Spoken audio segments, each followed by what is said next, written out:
Hello, আসসালামু আলাইকুম viewers. সবাই কেমন আছেন? আশা করি ভালোই আছেন। আজকে আপনাদের সামনে নতুন একটি ভিডিও নিয়ে চলে আসলাম। ভিডিওটি হলো একটি টাইমার মোটর। একটি টাইমার মোটরের মধ্যে কেমনে হিটারের লাইন এবং কম্প্রেসরের লাইন বের করতে হয়। এই টাইমার মোটরটা মূলত নন ফোর স্টেপ রেফ্রিজারেটর ইউজ করা হয় একটা নির্দিষ্ট সময় পর হিটারকে চালু করার জন্য।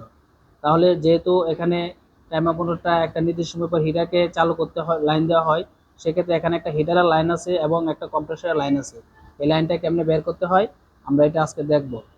আজকে এই টাইমার মোটরের মধ্যে চারটা টার্মিনাল আছে। এই চারটা টার্মিনালের মধ্যে একটা থাকবে নিউট্রাল, একটা কমন থাকবে, একটা হিটারের লাইন থাকবে, একটা কম্প্রেসরের লাইন থাকবে। এই টাইমার মোটরটা পরীক্ষা করতে এই কম্প্রেসরের লাইন এবং হিটারের লাইন বের করতে হলে আমাদের একটা জিনিস খেয়াল রাখতে হবে যে একটা ফ্রিজে কম্প্রেসর অধিক সময় ধরে চলে এবং হিটার অল্প সময় ধরে চলে। এই সূত্রটা কাজে লাগিয়ে আমরা হিটার এবং কম্প্রেসরের লাইনটা বের করব। তাহলে আমরা আজকে এই লাইনটা বের করি। কেমনে বের করতে হয় আমি আপনাদেরকে দেখাচ্ছি। ক্লিপ অন মিটার লাগবে। এই ক্লিপ অন মিটারের মাধ্যমে আমরা কি করব, এটা হিটারের লাইন এবং কম্প্রেসরের লাইন বের করব। একজন আমাকে হেল্প করেন। প্রথমে আমি প্রত্যেকটা টার্মিনাল ম্যাপে কমন লাইন বের করব। প্রত্যেকটা টার্মিনাল ম্যাপে কমন লাইন বের করব। কমনটা ধরে পরে আমি হিটারের লাইন বের করব এবং কম্প্রেসরের লাইন বের করব। তাহলে আমি আগে দেখি কোনটা কমন লাইন, ঠিক আছে? এটা কিন্তু নিউট্রাল, এটার সাথে কোনোটা সংযোগ পাবে না। তাহলে আমি আগে এটা ধরে এই দুইটার লাইন পরিমাপ করব, ঠিক আছে? এটা ধরে এটা করলাম, এটা সংযোগ পেল না, এটা সংযোগ পাইনি, ঠিক আছে? এটা এটা দিয়ে এটার সাথে সংযোগ পেয়েছে, হ্যাঁ। এটার সাথে সংযোগ পাইনি, ঠিক আছে? এটার সাথে সংযোগ পেয়েছে, এটার সাথে সংযোগ পাইনি। তাহলে এই দুইটা লাইন আমার কি হচ্ছে, এক সংযোগ পাইতেছে। এখন আমি এটা একটু ঘোরাবো। এখন একটা মোটর আছে, এই মোটরটা একটু ঘোরাবো। ঘুরাই আমি একটা পজিশনে নিয়ে যাব।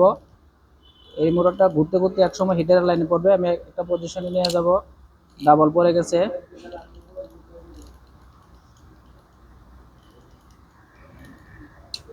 এই যে আরেকটা লাইনে পড়ছে। আপনারা শব্দটা শুনতে পাচ্ছেন আশা করি।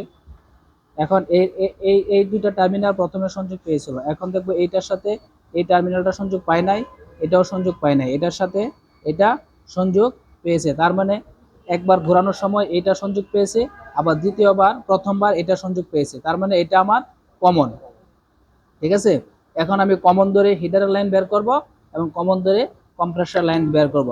আমি আগে আপনাদের একটা সূত্র বলেছিলাম যে আমাদের এই টাইমার মোটরটা বেশি সময় ধরে চলে। যখন এটা কিন্তু বেশি সময় ধরে চলতেছে, এটা ঘোরালে আমরা বুঝবো কি অনেক সময় ধরে চলতেছে। তাহলে এখন যে লাইনটা পেয়ে থাকবে এটা হচ্ছে কম্প্রেসর লাইন। তাহলে কমন ধরে আমরা এখন যে লাইনটা পাবো এটা হচ্ছে কম্প্রেসরের লাইন। এটা হচ্ছে, তাহলে এই লাইনটার সাথে এটা পেয়েছে। লাইনটা বন্ধ হয়ে গেছে।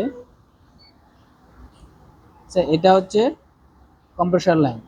এই টার্মিনালটা পেয়েছি, এটার সাথে এটা পাইনি, তাহলে এটা হচ্ছে কম্প্রেসরের লাইন। এখন আমরা যেহেতু কম্প্রেসরের লাইন পেয়ে গেছি, তাহলে বাকিটা হিটারের লাইন থাকে। তাও আমরা কি করব, চেক করে দেখবো এটা হিটারের পজিশনে পড়ে কিনা, ঠিক আছে?